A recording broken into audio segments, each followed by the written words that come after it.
सभी साथियों को हाथ जोड़ के राम राम, सत श्री अकाल, सलाम, जय जवान जय किसान। साथियों, एक बहुत ही महत्वपूर्ण सूचनाएं आपको देनी है, इसलिए आपके साथ फेसबुक लाइव में जुड़े हैं। साथियों, कुछ अफवाहें फैल रही हैं, कुछ भ्रम फैल रहा है। हमारे साथियों के, बहुत सारे साथियों के फोन आ रहे हैं, वो पूछ रहे हैं कि क्या भाई 22 तारीख को लखनऊ में रैली होगी जैसा पहले से घोषित कार्यक्रम था।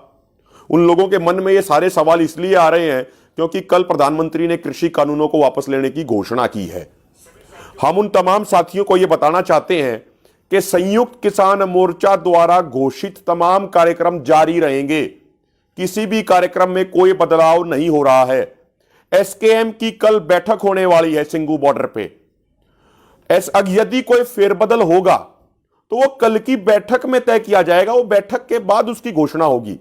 जब तक बैठक होके कुछ नई घोषणा नहीं होती तब तक हमें यह मान के चलना चाहिए, और यह बात पक्की है कि पहले से घोषित कार्यक्रम जारी रहेंगे। 22 तारीख को जो लखनऊ में रैली होने वाली है, लखनऊ में वो रैली भी होगी। एको गार्डन एक जगह है, वहां पे लाखों की संख्या में किसान पहुंचने वाले हैं। संयुक्त किसान मोर्चा के कई तमाम सीनियर नेता वहां पे पहुंचेंगे, पूरा संयुक्त किसान मोर्चा वहां मौजूद रहेगा। इसलिए तमाम साथियों से, उत्तर प्रदेश के तमाम भाइयों से मेरी हाथ जोड़ के विनती है, हरियाणा पंजाब के भाइयों से यह हाथ जोड़ के विनती है कि जो साथी जाने की तैयारी कर चुके हैं वो साथी निश्चित तौर पे 22 तारीख को लखनऊ पंचायत में पहुंचे। 22 तारीख को लखनऊ में संयुक्त किसान मोर्चा के बैनर तले पंचायत होने जा रही है। वो पंचायत इसलिए भी महत्वपूर्ण है कि जो हमारी दूसरी मांग है कृषि कानूनों की वापसी के साथ साथ कि एमएसपी का गारंटी कानून बनाया जाए, वो मांग हमारी अभी भी अधूरी है और वो मांग हमें पूरी करवानी है। इसलिए आंदोलन जारी है, आंदोलन हमें आगे भी लड़ना है।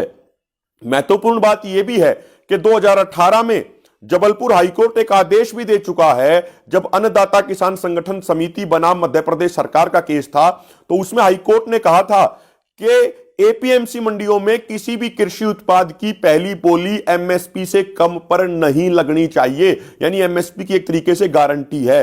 2011 में प्रधानमंत्री ने जिस रिपोर्ट पे खुद हस्ताक्षर किए थे मुख्यमंत्री मोदी के तौर पे और कंज्यूमर अफेयर कमेटी के चेयरमैन होने के नाते आज जरूरत है कि उसी कमेटी की रिपोर्ट को लागू करें। किसान भी वही मांग कर रहे हैं कि एमएसपी की गारंटी होनी चाहिए, और यही बात 2011 में मुख्यमंत्री मोदी जी कहते थे कि यदि एमएसपी की गारंटी नहीं है तो फिर एमएसपी का कोई मतलब नहीं बचता। इसलिए साथियों, एमएसपी की गारंटी का कानून हमारे लिए बहुत जरूरी है। हमें पूरी ताकत से 22 तारीख वाली लखनऊ पंचायत में शामिल होना है। उसके बाद 26 तारीख को जब हमारे मोर्चों का 1 साल पूरा होने जा रहा है तो उस दिन हमें तमाम बॉर्डरों पे अपनी संख्या पहले के तरीके से लाखों की संख्या में पहुंचानी है। उस दिन 3 कृषि कानून वापसी होने का आप जश्न भी मना लीजिएगा। उसके साथ साथ आगे जो एमएसपी गारंटी कानून बनवाने की लड़ाई है, उस लड़ाई को तेज करने का, अपने आंदोलन को तेज करने का संकल्प भी हम वहां से लेंगे।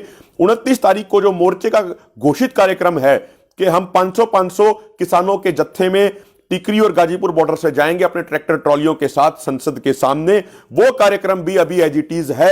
उस कार्यक्रम की आप तमाम तैयारियां कीजिए। तो हम एक बात ये क्लियर कर देना चाहते हैं, किसी भी तरह के भ्रम में ना पड़े, किसी भी तरह की अफवाह पे विश्वास ना करें। कुछ बीजेपी आरएसएस के लोगों के ट्विटर और फेसबुक पेजेस और हैंडल कुछ गलत मिसकंसेप्शन फैला रहे हैं, भ्रम फैला रहे हैं। हमें किसी भी तरह के भ्रम में नहीं पड़ना।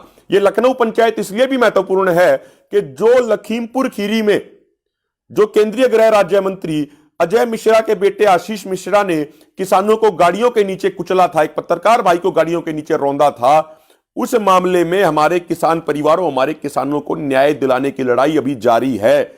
इसलिए वहां से यह बात भी उठेगी कि केंद्रीय गृह राज्य मंत्री जिनके ऊपर 120 बी का पर्चा है, उनको बर्खास्त किया जाए और उनको भी जेल में भेजा जाए, जिस तरीके से उनके बेटे को सलाखों के पीछे किसानों ने भिजवाया है। और ये इससे ज्यादा शर्म की बात कोई और नहीं हो सकती कि एक केंद्रीय गृह राज्य मंत्री जिसकी जिम्मेदारी है देश की आंतरिक सुरक्षा करना, वो केंद्रीय गृह राज्य मंत्री 120 बी के पर्चे का दोषी है। उस पर आरोप हैं और इससे पहले उस पर बहुत सारे संगीन आरोप उस पर लग चुके हैं। इसलिए साथियों, लखीमपुर खीरी के उन भाइयों को याद कीजिए, 18 साल के गुरविंदर को याद कीजिए, 19 साल के लवप्रीत को याद कीजिए, आप 35 साल के दलजीत को याद कीजिए, आप 65 साल के नक्षत्र सिंह को याद कीजिए, आप हमारे उस पत्रकार भाई, नौजवान भाई कश्यप को याद कीजिए।